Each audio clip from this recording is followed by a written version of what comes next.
Welcome to a panel on collaboration, alliances, and social change. I sat in a meeting yesterday morning where Ben was inspiring us to think about how coming together for ayahuasca is an opportunity for us to also think about protecting the Amazon, protecting the environment, protecting the indigenous people of the Amazon. And I think this panel speaks beautifully to all of those questions. We have 4 esteemed speakers. We will start with Tashka Yawanawa and his wife, who I learned this morning, Laura. I learned this morning is from Azteca people, and 20 years ago moved to Brazil to live with the Yawanawa tribe. Tashka is a chief of Yawanawa people in Brazil. He became a chief at a young age of 25, actually after spending some time in the West where he studied. And has been an incredible leader for his people, along with his wife. Our second speaker of this panel is Yube Hunikuin, who until a year ago was an advisor to the government of Accra on indigenous rights and indigenous people.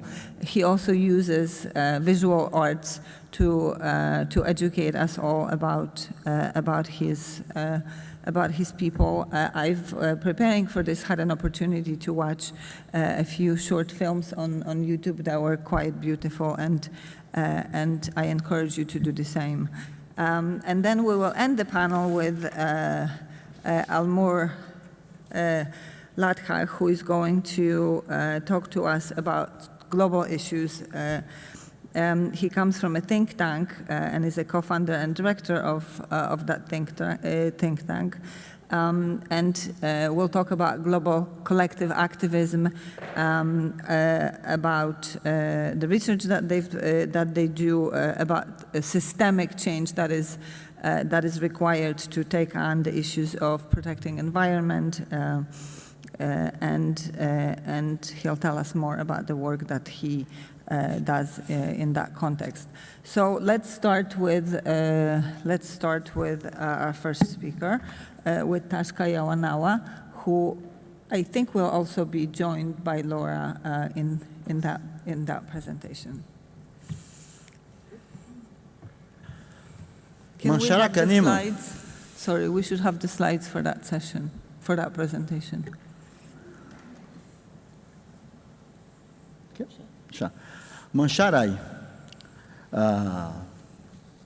Hello, everyone. I'm Tashka Yawanawa. I come from the Yawanawa people. The Yawanawa is located in the state of Acre in the Brazilian Amazon. I'm sorry, I want to speak in Spanish. Perdão. ¿Sí? ¿Inglés mesmo? Okay. The Yawanawa territories is about 200,000 hectares. And my people live in the Yawanawa territory from immemorial time. And our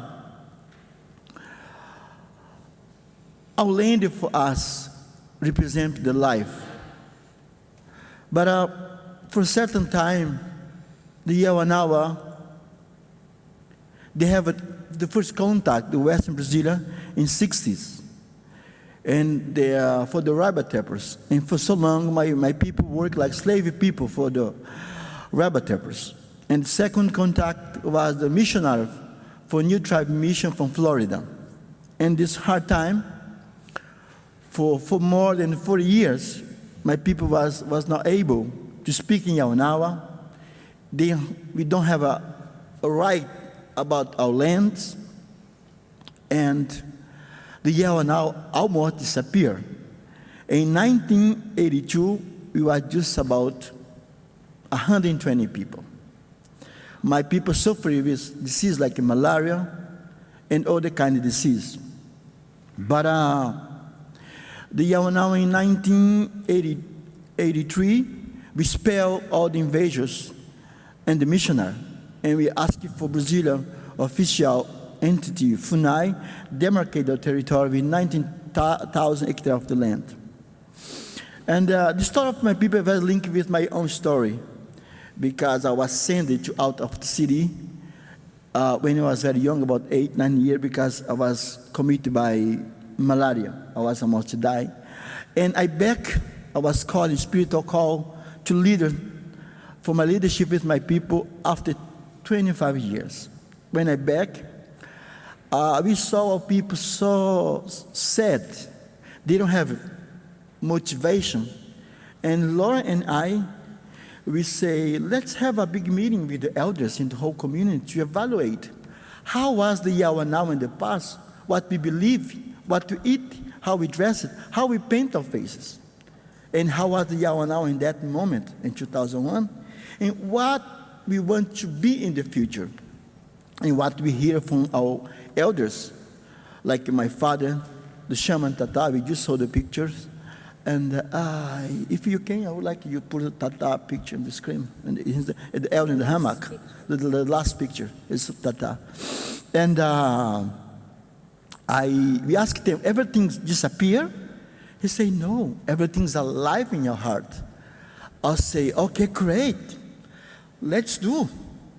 We did the first Yawanawa week of celebration, the Yawanawa territory, what we call Festival Yawanawa. We don't need to, you just the last one, Tata in the hammock. What we did it was very strong. For the first time, the Yawanawa stopped all the work, just think about how it was in the future. We spent a day paint our face as you are looking at me now. We spent a day doing our traditional dresses. My father was teaching our people to sing the Yawanawa songs. And I invited my friend Josh Sage. He's somewhere here. He's from Canada. Yeah, he's right there. And he come to film us. He'll bring little cameras. And he filmed for the whole day. And the night, we show in the big screen. For the first time ever, the Yawanawa saw themselves in the big screen like this. And he said, wow, I'm so beautiful like this. Then, trying not to be who we really are. And I said, tomorrow, I'm going to do much better my paint. Tomorrow, my headdress is going to be much better. And the other day, there was much, much better. I remember in 2005, we was in the big shuvu. Everybody was dressed as Yawanawa, with spears, with headdress. And my father started crying, and he said, today, I can die very happy, because I can see the future of my people. I was dying so sad, because I didn't see the future in my people. And my father passed in 2011, very happy. We used to say the Yawanawa reborn in 21st century. And do you know how this started? Because we started the ceremony with Uni. This is powerful medicine, ayahuasca. I'm so happy because I think ayahuasca bring us together today. And this powerful medicine that indigenous people using from immemorial time, that they open your eyes, they open your soul, they open your spirit to call back who you really are, in essence, who we really are. I think sometimes we have a mask or try to be somebody that we are not. Every time when we do, we have two kind of ceremony with ayahuasca. We have a communal, collective ceremony where everybody dances, singing together. We not just think about Yawanawa. We are thinking about our people and other people. And also we have when the shaman pray to heal somebody. When the shaman sit like Tata did, he spray and the yucca root juice. He not just pray for himself. He pray with somebody sick. He pray for the Holy Word to live in peace and harmony as a people and human being.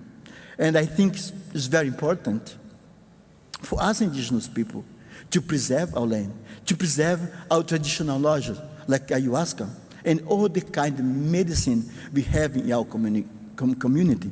And I think about collaboration. In the communities, we have a lot of knowledge. In the city, they have a resource, but they don't have a lot of knowledge. How about this kind of change? I used to say indigenous people have so much to share, but today, the world is not listening to us. They think like our President Bolsonaro. We have, I think, the worst president we have in Brazilian history. He thinks indigenous people have nothing to contribute with the world. He thinks indigenous peoples is a stone for the progress. But he's totally wrong. We indigenous people have so much to contribute with the world with our knowledge. Indigenous peoples is the pioneers to preserve to nature, not just for ourselves, but for the whole world. And I would like to give a piece of my talk to my wife, Laura, because we always working together and we share things together. And I'm really happy we are here together. Yes, hello. Good afternoon. Like Tashka was talking, the Yawanawa are an example, a model of surviving, because the Yawanawa in the 1980s were almost decimated, exterminated. There were only 130 Yawanawa because of malaria and, yellow fever and all other diseases.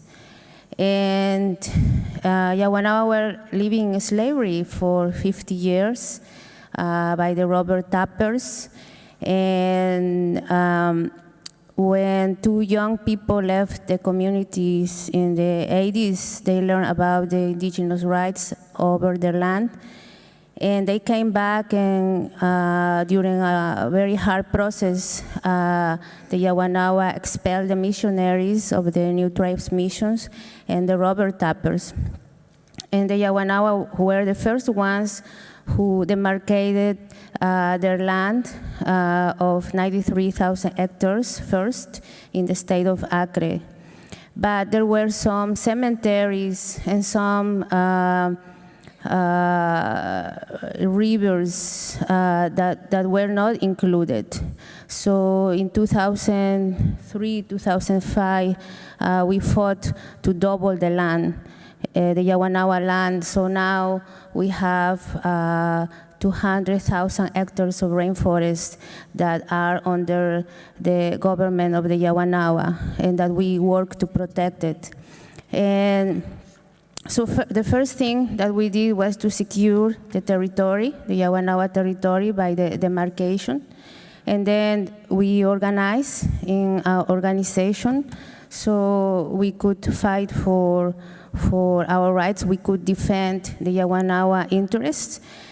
And then we started making partnerships with business people, with governments too, with NGOs, with donors, anyone that could be an ally. And so we also secure the economy in the communities, because at that time when the missionaries and the robber tappers left, the Yawanawa basically had nothing, and unfortunately depending a lot on the missionaries. The missionaries tried to erase everything, try to really commit ethnocide, erase the traditions, the spirituality, and also the economy, because Yawanawa became dependent on the missionaries. And many Yawanawa were leaving the community to the cities.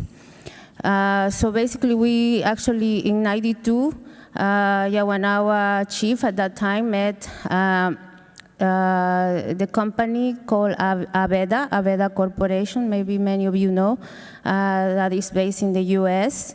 And Abeda had a very interesting president who founded that company, who had a very holistic vision about how to make business in a better social, environmentally, and spiritual way.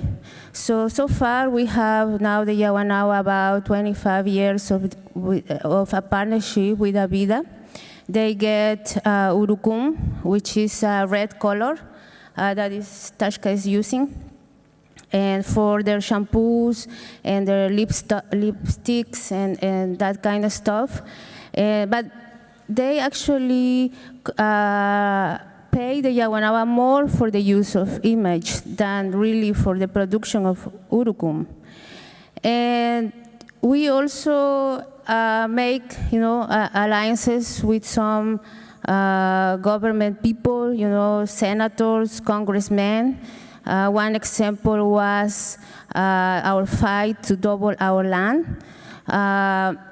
We were the first ones that invited a governor in the state of Acre. It was the first time that a governor of the state of Acre visited a community. And basically, we were doing that because we feel that we need to build alliances. We feel that we need to build partnerships. We alone, indigenous people, cannot do things by ourselves. We need allies. We need you all to support, to help us to protect our territory. We actually build our life plan. We build our life plan, which is basically our strategic planning to secure our territory. How are we going to protect 200,000 hectares of rainforest so it maintains the same? How are we going to protect our millions of knowledge of our medicinal plants, or of our jaguars, our snakes, the anaconda, or like you call it, or the serpent, is for us. For the Yawanawa is the guide, it's the spiritual guide of ayahuasca. And all this knowledge, all this spiritual knowledge comes from our land, from our territory. So we needed something concrete. How are we going to protect that knowledge, our territory, our culture?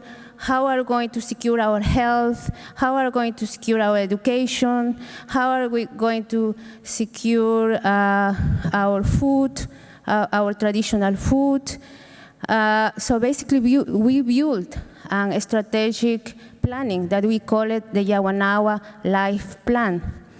And basically in there is included all the dreams of the children, the women, the elders, and the whole community that says the steps of all the things that we want to develop from here to in 10 years of how we want to secure that. And also we created a new kind of governance that includes the voice of the women and the men. So we created a council, a leader council, the Yawanawa Leadership Council, that includes the same voice of the women and the men.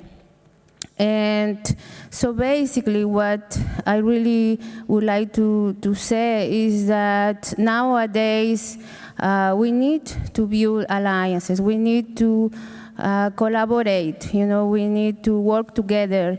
And here, you all appreciate, you all value, you all honor our, ayahuasca.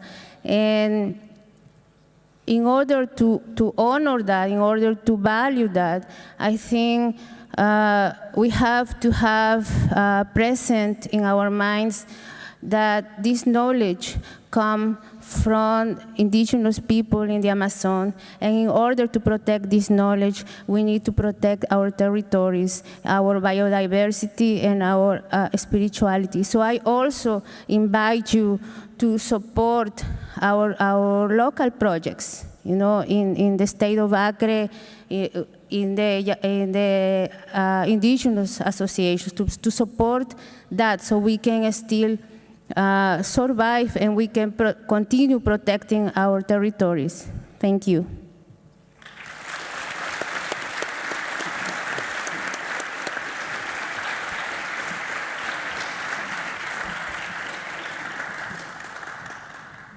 Thank you very much for this incredibly inspiring story of supporting your people and building your tribe to what it is today. And we wish you, obviously, that it grows and that next time we meet, and when we meet in 10 years at another ayahuasca conference, there will be 2,000 of you, and that Yawanawa tribe will keep teaching us how to survive and how to inspire others. So let's move to Yube Hunikuin, who is also from Brazil and will share his experience and his struggle with us.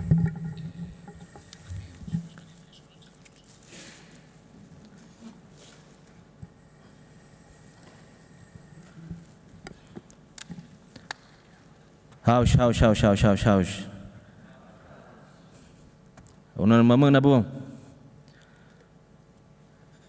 Então, boa tarde, ou é bom dia, né? Good morning, good afternoon.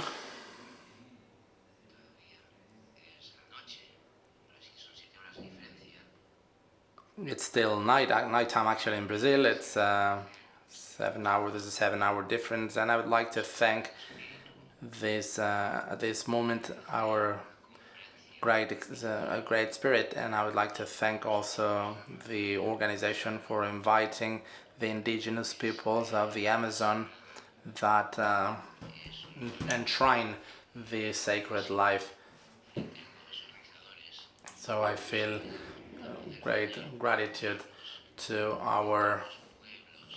the organizers for giving us this possibility to bring together the peoples that really enshrine and protect and follow this drink, and can also tell the world about the risk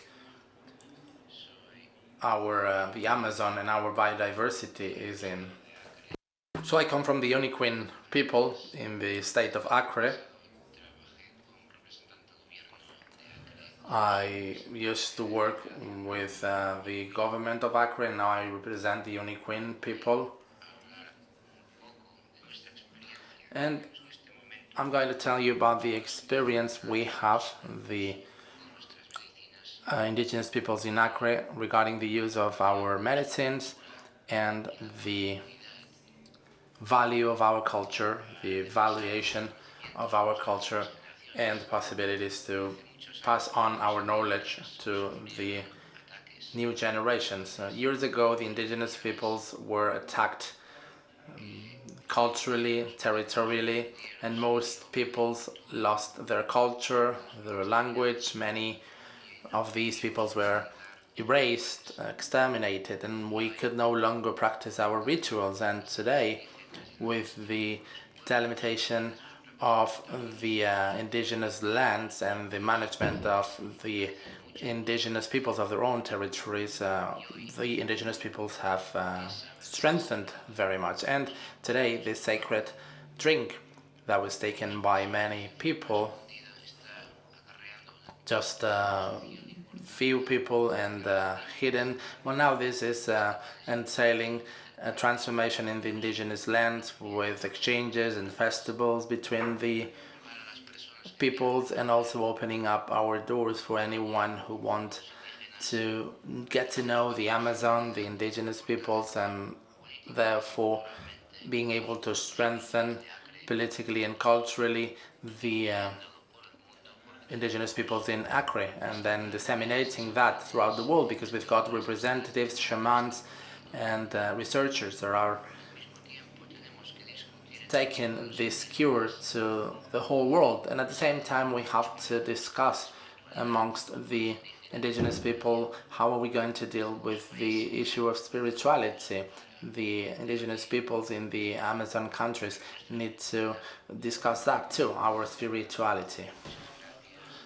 So thank you very much, and we're together.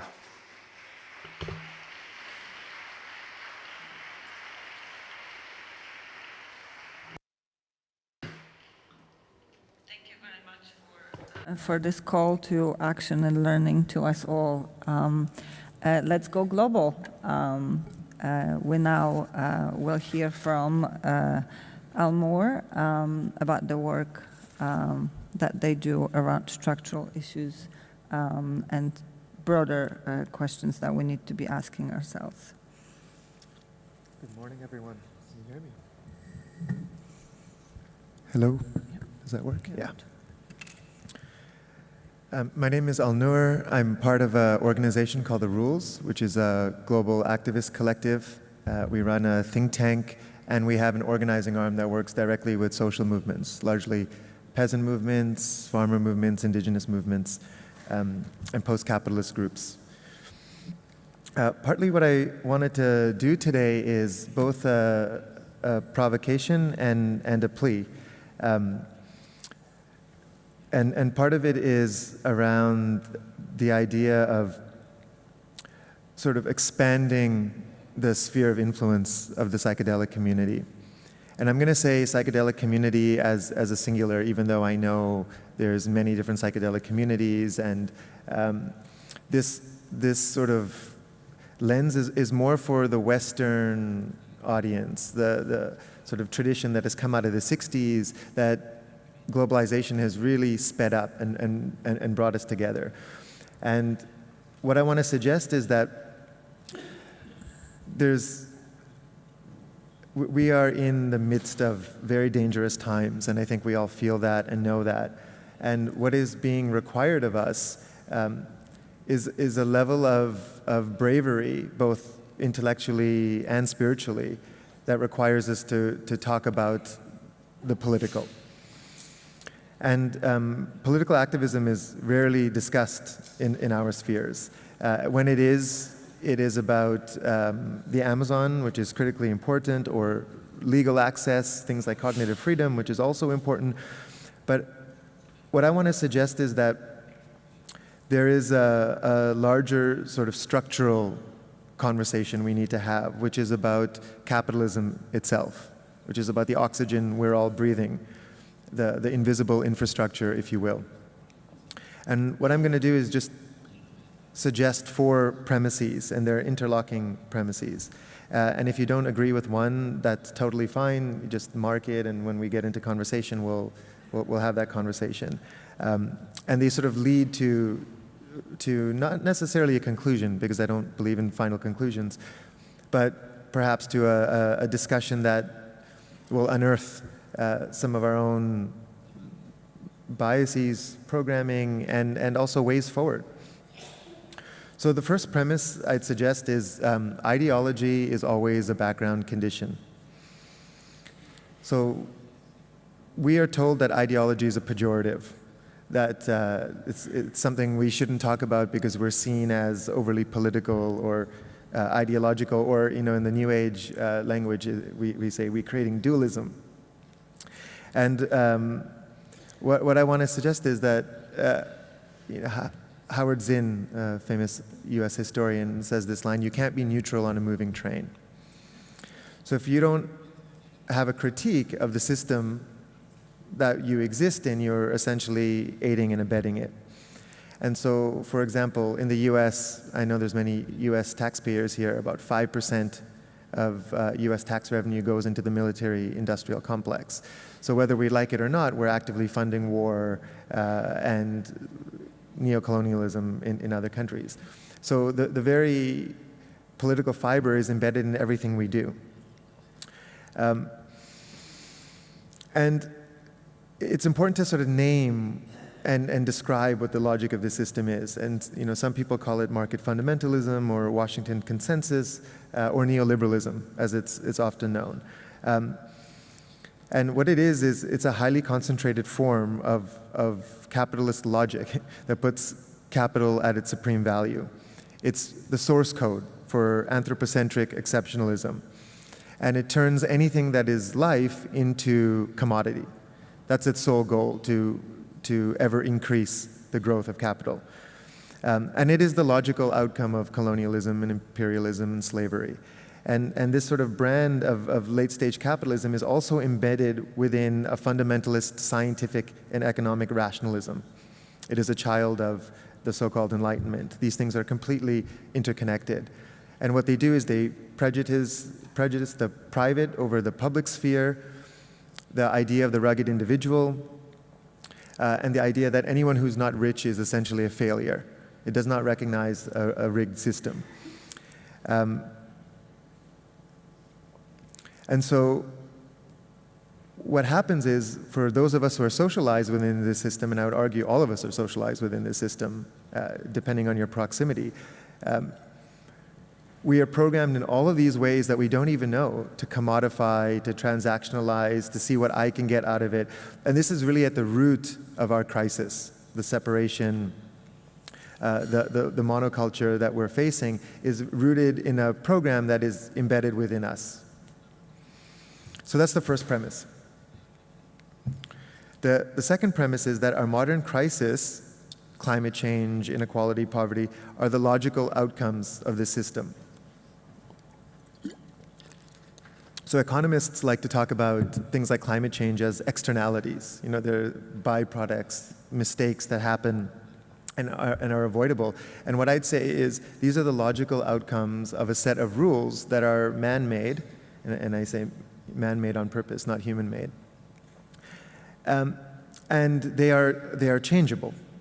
But we have to understand how the system works. And what neoliberalism is a complex, adaptive, evolutionary system. It's alive. So you program a set of rules. You say all money is going to be debt. That money has to grow. You invent things like compound interest. So people with money have infinite wealth, and people with debt become infinitely poorer. And then those rules just exist. And they sort of set the guardrails and the boundaries for our very being. And when you have a complex adaptive system, and when you realize that the market economy is alive, it is in many ways the greatest artificial intelligence humans have ever created. It is the Frankensteinian proposition. That none of us can be outside of that system. And so all the problems we're looking at, the commodification of the Amazon, the displacement of indigenous people, etc. All of these things are just the logical outcome. It's what happens when you have a set of rules that are programmed to do this, programmed to expand capital, programmed to protect individual people through corporations or LLCs or whatever, to do this type of work. And so people will say, well, can we have a more conscious capitalism? Can we have social entrepreneurship? Well, look, for every dollar of wealth created, about 93 cents ends up in the hands of the top 1%. So by definition, growth creates inequality and growth creates poverty. Every dollar of wealth created heats up the planet because we have a fossil fuel extractive-based system. So no amount of reform can change that system. And so, part of the reason I sort of bring this up is that when we have a more structural understanding of what's happening, we will come to a very different set of conclusions than if we don't spend the time to understand the system. And we invest a lot of time figuring out things like 401ks and tax rules and all but yet we don't spend the time to educate ourselves on how the very oxygen that we breathe, the thing that influences every decision we make, how it actually works. And so in accepting premise one, that ideology is always a background condition, we're sort of accepting the very nature of this. And by accepting premise two, we start to understand the mechanics of a complex adaptive system, which then takes me to premise three, which is neither blind optimism nor avoidance can save us. So there's this narrative, and it's a very popular narrative around optimism. Are people familiar with Steven Pinker? in the audience. He's a Harvard linguist, and he's sort of allied with Bill Gates and this sort of growing chorus of largely white male, quote-unquote, successful Westerners who are proposing that actually progress is an arrow, and it's constantly going up, and we're at the edge of that progress, that somehow poverty is decreasing and everyone has a microwave in their house, and it's a very seductive narrative because we want to believe that things are actually getting better. But when you dig beneath the propaganda, and a lot of it is propaganda, you know, they're using crazy measures. You know, they'll measure things like literally the number of electronic equipment in a house, or they'll pick a poverty line such as $1.25 a day, which is ridiculous. And when you take a number like $10 a day, about 80% of the population is living in poverty. And this is, you know, $10 US purchasing power. So, and it's a number that many economists sort of agree with. And they're not measuring things like loss of old growth forests, or indigenous languages, or you know, traditional homesteads or traditional cultures. They're measuring these technocratic, rationalistic, materialistic sort of shorthands for what they define as progress. And so, you know, it's important. The reason we sort of bring this up is not to say that we need to be pessimistic, because that, you know, I think it's been said many times. Wade Davis said it in the opening talk, that pessimism is the luxury of the rich. You know, that we are in this position right now as a planet where we have to have hope, but that hope has to be rooted in reality. And I would almost say, like, the first task for the psychedelic community then is to recognize the whole system reality. If our spiritual or psychedelic practice detaches us from this, then they're not addressing the root causes. And if they're not defending life in the face of neoliberal slaughter, then we're only serving our own self-development, as if there could be such thing. And what could be less honoring of the truths of unity and oneness that we learn from the sacred sacraments like ayahuasca than ignoring these fundamental truths? And this discourse around social entrepreneurship or conscious capitalism, what it's doing is it's relegating the power of psychedelics and the communities around them to the margins of social change. Instead of thinking of psychedelics as a tool for self-development, I think we can start.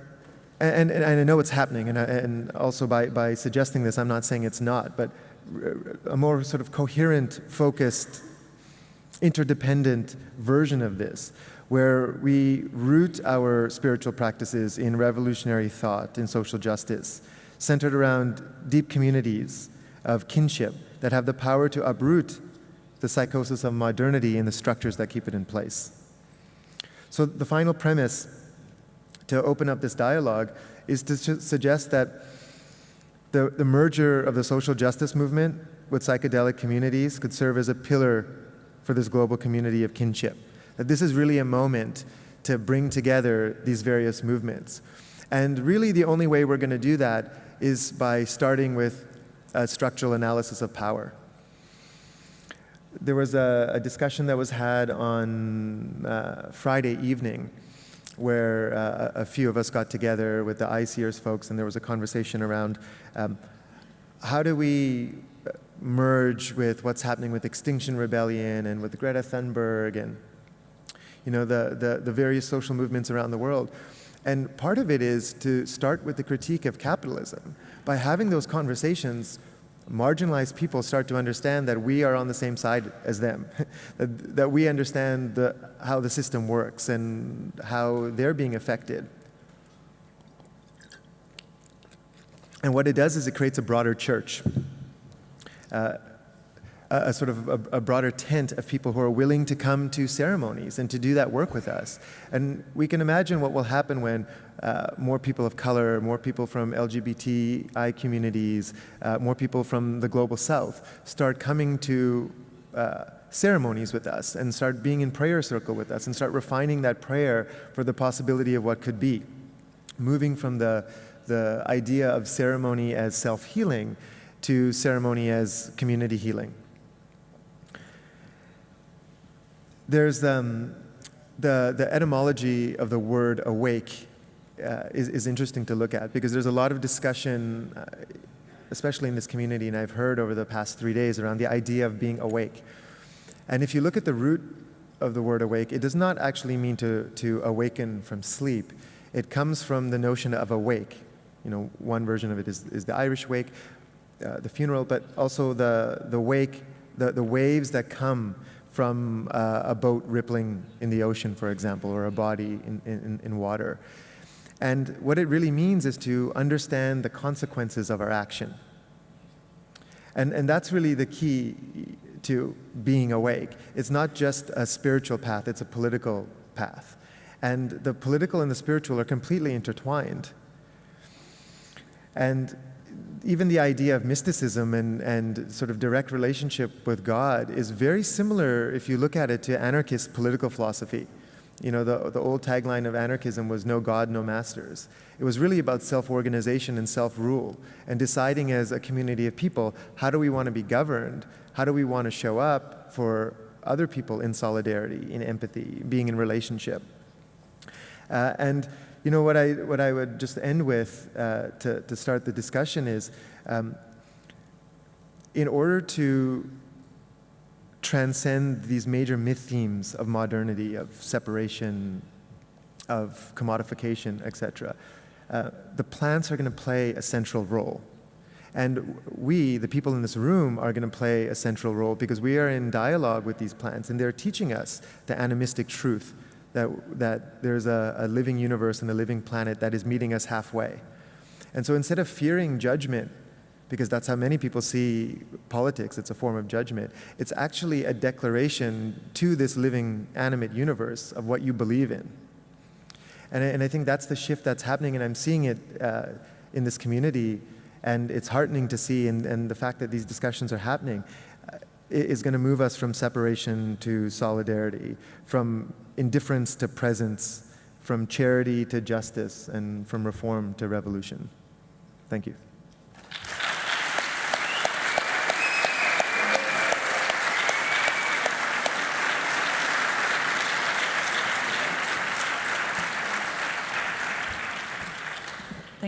Thank you very much, Alnoor. We have roughly 25 minutes for a conversation.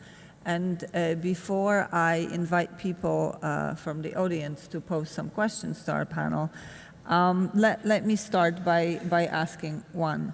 This was an incredibly compelling set of a call to action to us all.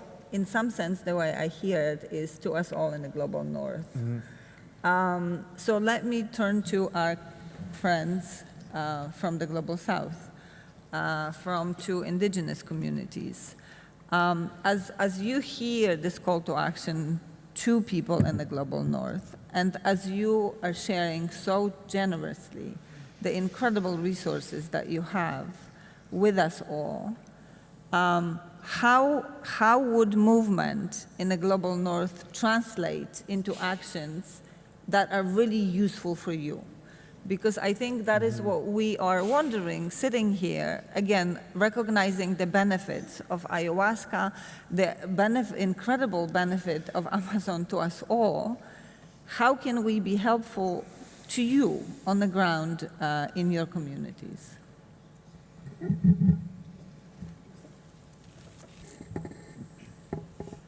Today, in 21st century, we are lucky indigenous people is able to speak in their own language, the language of their country, and another country, like I'm doing right now, speak English. It's strange, somebody from Amazon speak English.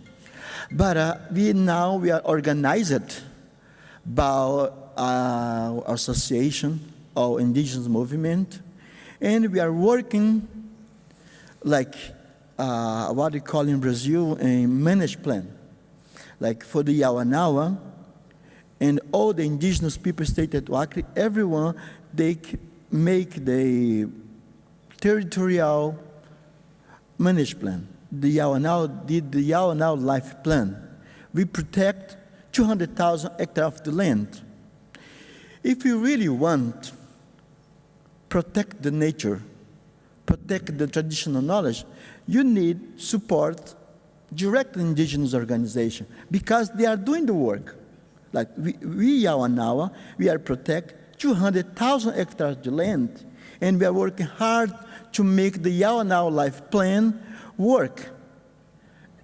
Is a planning for the next 10 years, how we're going to protect the land, how we're going to stress our language, how we're going to protect and strengthen our cultural and spiritual manifestations. This is how we're going to create a sustainable business without destroying our culture, like using our traditional painting without destroying. How we, right now, we are doing acai project. Acai, I think some of you know acai berry. And the Yawanawa land, and it's all Amazon, is a lot of acai berry. We ate for ourselves, and also we're selling for outside. And we have amazing projects happening right now. The big struggle today we have it, unfortunately in our countries, we don't have a support for our governments because they think indigenous people, I say, don't have so much to contribute, but I say, and not just responsibility for indigenous people protect and care about the Mother Earth, but a responsibility for everyone that live in this world. I used to say, I have a friend that say, everyone have indigenous blood. Who don't have, they are alien or they come from another planet. For this reason, everyone, we are not here on this planet as a vacation. We're living here. Wherever we do, affect each other.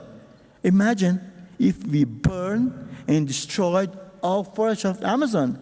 You guys not going to have a rain here. The season here become a crazy. Imagine you guys just pollute everything. That's going to affect us when the rain comes, when summer season comes. In Amazon, as you know, we don't have a 4 season. We just have a 2 season. Rain or not rain. Now is summertime.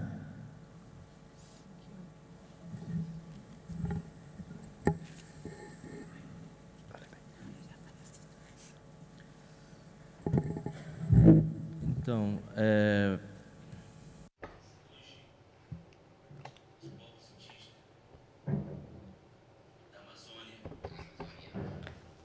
nosotros, los pueblos indígenas del Amazonas, bueno, hay muchos pueblos indígenas en el Amazonas, hay todavía pueblos que están aislados, que no tienen contacto con nada. En la Amazonia, en Sudamérica, en Brasil, Perú, en otros países. Son pueblos, I'm terribly sorry, there are people which live isolated in the Amazon. There are people which have no contact with any other peoples.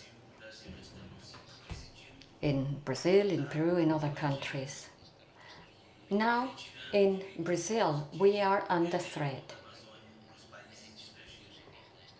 Under the threat of the militant evangelist who's selling the Amazon to foreign corporations. This is a risk for us and for the whole of mankind.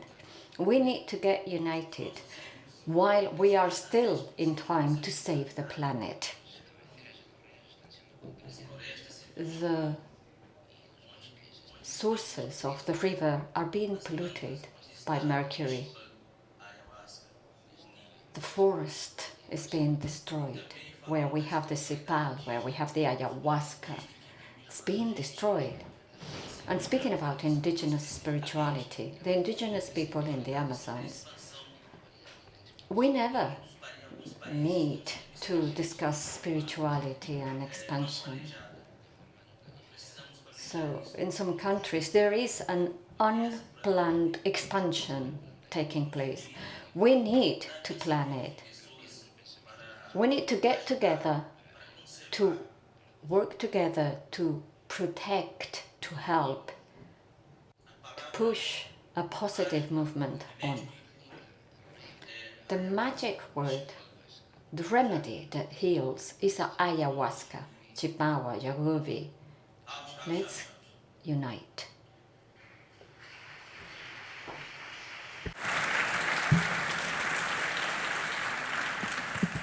So I'd like to include all of you folks in the audience in this conversation. How do we take up this very real call to action to us in the global north to be useful, to be helpful to people who are suffering because of our greed, as you described so beautifully. So please, are there questions, comments from the audience?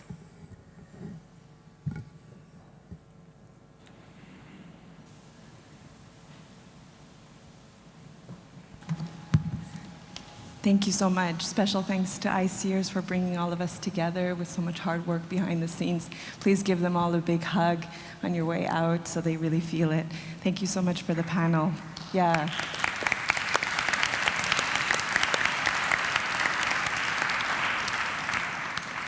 So something that I feel that hasn't really been brought up at the conference is the fact that we are no longer actually facing saving the planet or saving ourselves.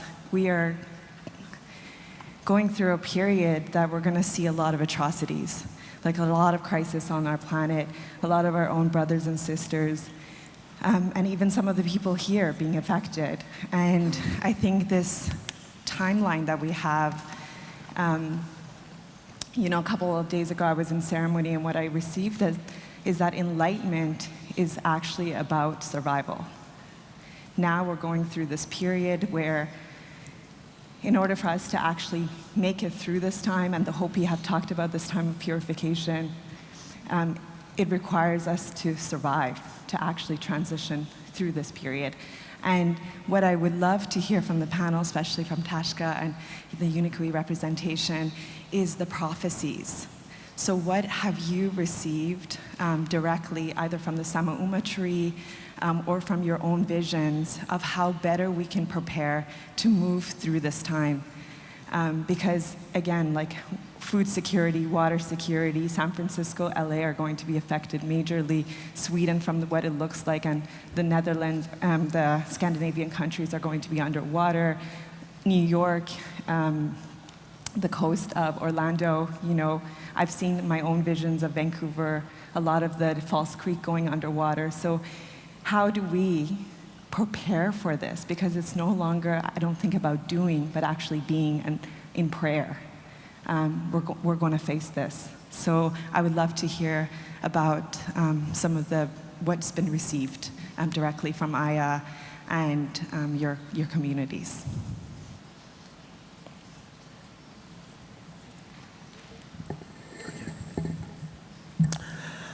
Well, as I say, we are not here on vacation. We live here. The prophecy we have in South America is when the condor and the eagle coming together. And also, the time is now where everyone that live in this world, they should come together. Because if we don't do that, we're just going to disappear like as dinosaurs. They disappeared a long time ago. It's time we come together as a people, as a spirit. I cannot see you as a different, but as a soul and a spirit, that we can work to save the planet, to save ancestors' knowledge about the medicine. I think the powerful thing is about the medicine. The medicine can hear us from our ego, from our fears. They really can show us who we really are. Sometimes we think we are something we are not. And ayahuasca have this power to open your mind. I think it's time to wake up. I think this medicine all teach us about that.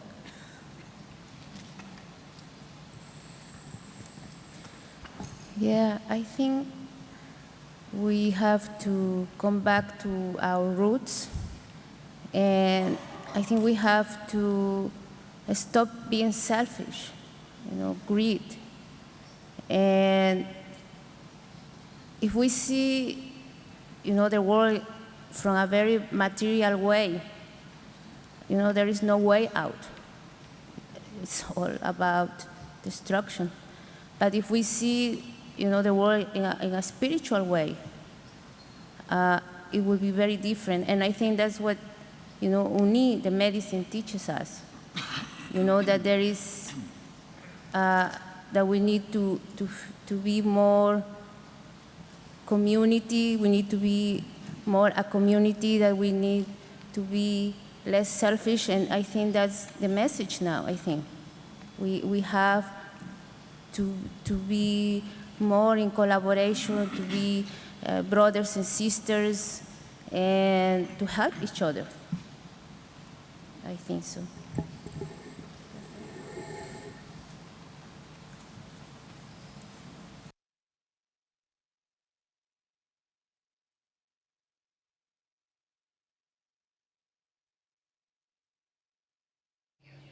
The prophecy and the messages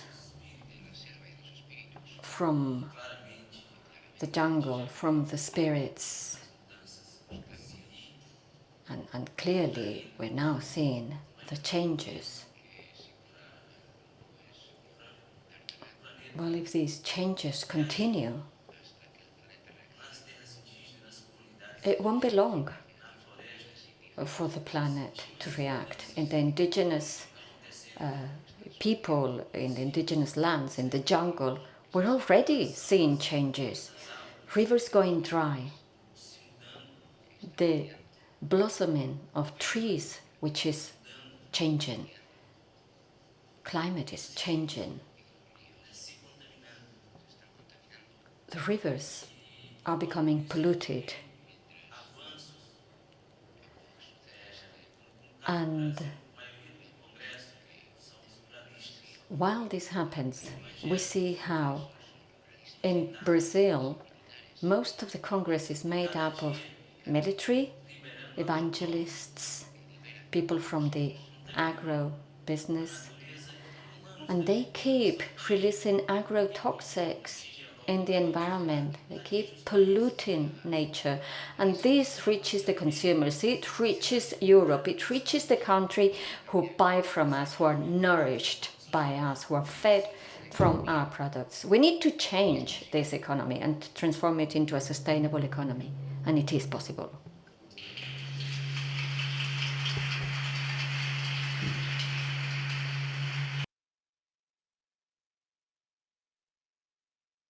Extend that question to Alnoor. How would you translate what you just heard from the Amazon into a global action for the rest of us? So, I think part of the reason I went really strong on this complex adaptive system and suggesting that we should be good students of our culture is that when you understand how the logic of capitalism works, that it's based on extraction, commodification, financialization, greed, selfishness, the destruction of life, etc., then you know what the antidote is, which is to go directly against that, and not in a traditional activist way, but in an embodied way. So, for example, the idea of living in the gift. Giving a gift is a very radical act when you understand how capitalism works. If I meet someone and I give them something of deep value to me, and I ask for nothing in return, not even friendship, I may not know this person, that is inherently the antidote logic of capitalism. And it can really inform us, the idea of gift economy and gift economics. Especially, I think, for philanthropy. There's a lot of money exchanging hands right now generationally. And they're stuck in the old mindset of philanthropy as giver, as sort of, doling out small amounts of money to get milestone reports and to back the winning horse and credibility and all of that. And actually, instead of grants, it should just be gifts. No strings attached.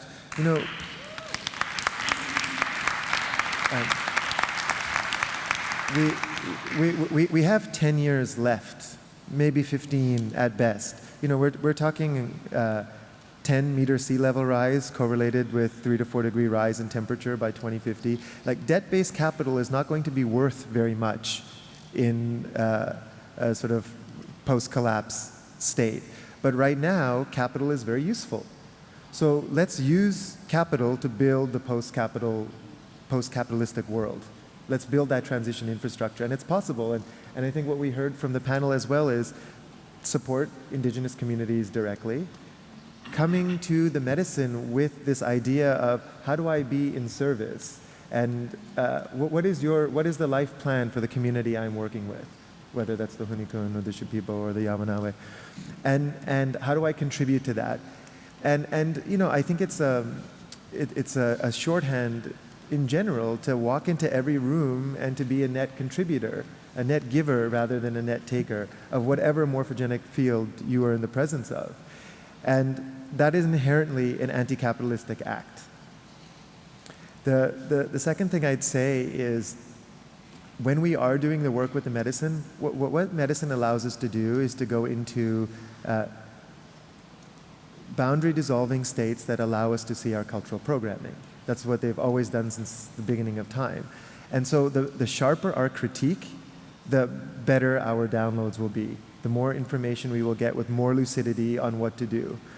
And I think that deprogramming work, yes, on one level is individual work, but on another level is community work. And how do we refine the idea of ceremony from something that is about our individual healing and self-development to one that is about holding a collective prayer and really holding the vision of what post-capitalist life could be like. And again, I will stress that if we don't know what we stand against, we're not going to know what we stand for. And I'm not saying critique is the answer, but critique is action. Having a very sophisticated understanding of what's happening on the planet is the prerequisite to understanding what we need to do and where to go from here. And then the last thing I'd say is being able to hold non-dualistic thought. It's okay to know that we're in the sixth great extinction, that we are in the Anthropocene, that we are in the Kali Yuga, and to hold the optimism that we are going through a rite of passage as a civilization. And what we are going to become as a species is going to be very different to what we are now. And that the possibility of post-patriarchal, post-capitalist, post-anthropocentric living is within our grasp in one lifetime. And that's the choice we have, is to be condemned to be the last humans left, or our children the last humans left, or we sign up for the revolution at the most structural, most radical level. Thank you.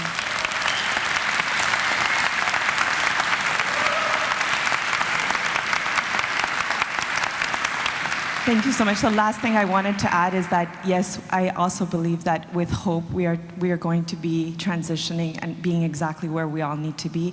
And the medicine showed me not to dissociate during this time. Very, very important. That's what we've been training. We're going into the biggest journey of our collective, and to stay grounded and not to dissociate during this time, stay in our hearts. Thank you so much. Thank you.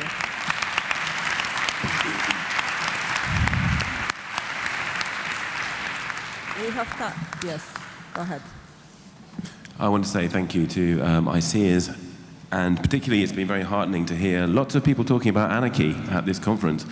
And before, Andrea bringing up at a different ICEERS conference, Mutual Aid, book title from Kropotkin coming up also in one of the talks by a representative of the UDV as well. Kropotkin is an author everyone must read. I wanted to make a comment about this slogan, no gods, no masters. This doesn't come, it is an anarchist slogan, but it doesn't come from an anarchist. This is from Jacqui, it's a French socialist.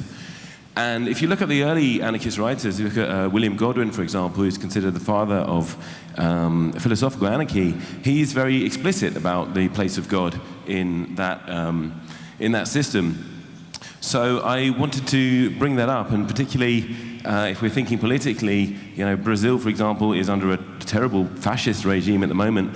Under the socialists, 8 years ago, the laws that were introduced have led to 70% destruction of the Cerrado, which is a biome which provides 40% of the water to the Amazon. So I just wanted to big up love, peace, and anarchy. And also I wanted to make a plug, actually, if I may, for a decentralized anarchist network of financing community-led projects in Brazil. They're reforestation projects and agroforestry projects. It's a very new organization. I'm going to tell you the name of it. It's called RAIN, which is Regenerative Agroforestry Impact Network.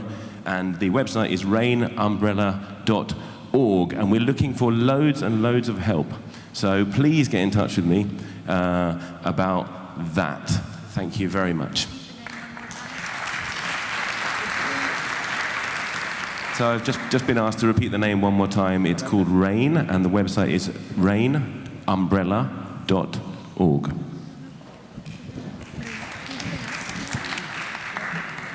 Okay, we have 5 minutes left. I will ask that the last question is directed to our panel. Well, thank you, everyone. It was truly inspiring. I agree with everything, all your premises, Alnoor. But I don't think we have time. I think we need urgent, concrete actions to actually replicate the Yawanawa's model to other communities. This is a fantastic success story that can be replicated, but we need to help them do it.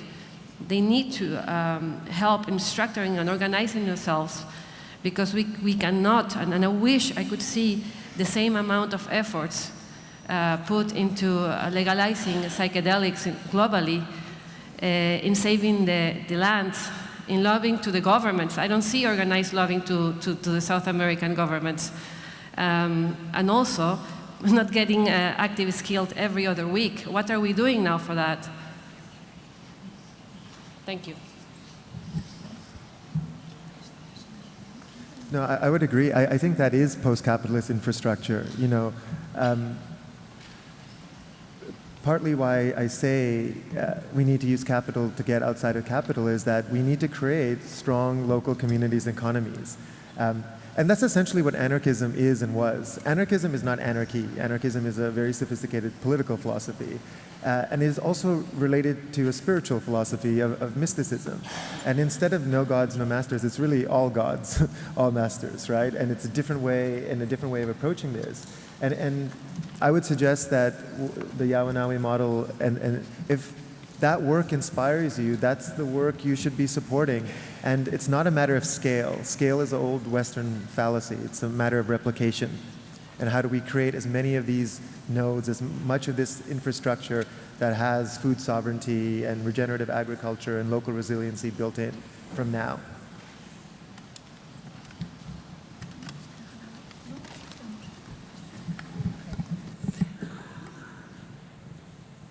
People are moving in for the next session, but we do have a bit of time. So I'll invite one more person to comment, please.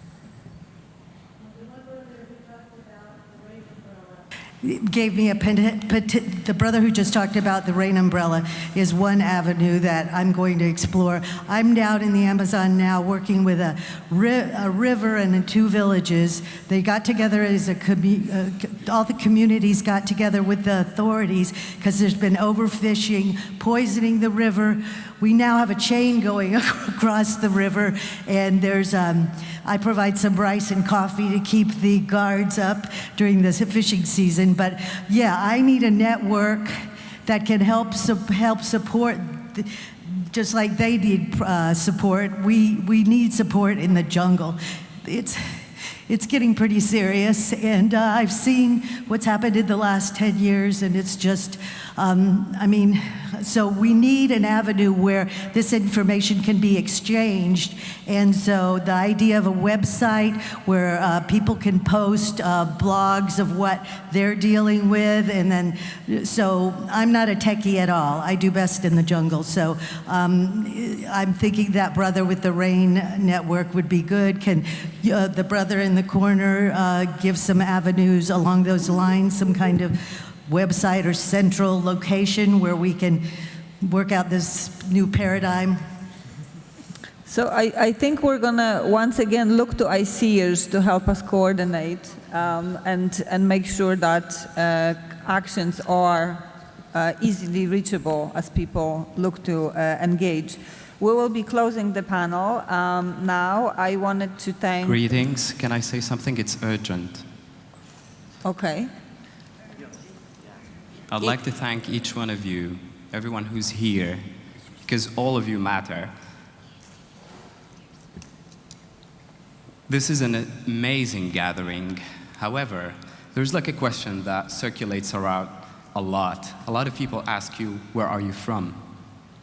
And I think we all know where we're from. When we answer with, I'm from Earth, we might be faced with like strange looks. I think it all has to do with like deconstructing our social construct that we have at the moment. That's the actual direct action that we are necessarily needed at this moment in time. It all has to do with our words. Our words are creating our world. We all know this. In the beginning of this year, we were involved in a global action. What you mentioned earlier, Alnoor, with Extinction Rebellion, Fridays for Future, all of this like new energy emerging for transformation. We have done a global action to support the indigenous people in the Amazon on Saint Valentine's Day to show love to Mother Earth. We held it in 36 different locations around the globe, including both Israel and Palestine. What I'd like to say is that we are all one big family. All of us are one. This is something that we are coming to realize. The illusion of separation is just leaving us. And one thing that each single one of us can do today when you leave to take direct action, love-based one, is to not forget about our brothers and sisters in feathers and fur. What we have been doing to them is coming back at us. Thank you.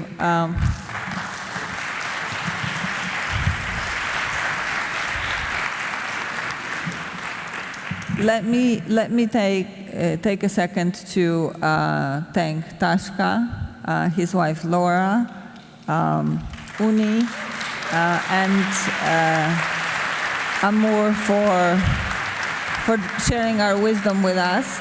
Tashka has offered to move us into the next session with a song. I will sing this song of the Yawanawas. If you know this song, many of you I think know, they visit Yawanawa, you can follow me. I ask you if you can close your eyes. Think about the Mother Earth, the nature, and thus there's knowledge.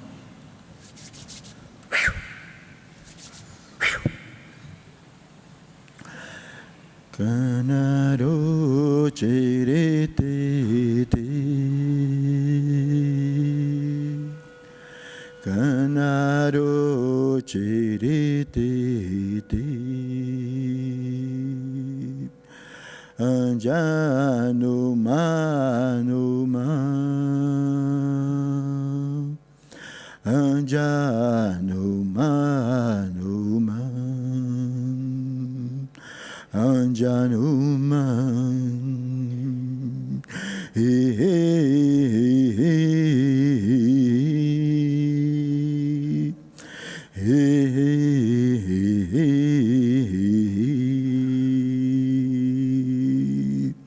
Yawanawa ihu, Yawanawa ihu. Miasainum, Gamiasainum,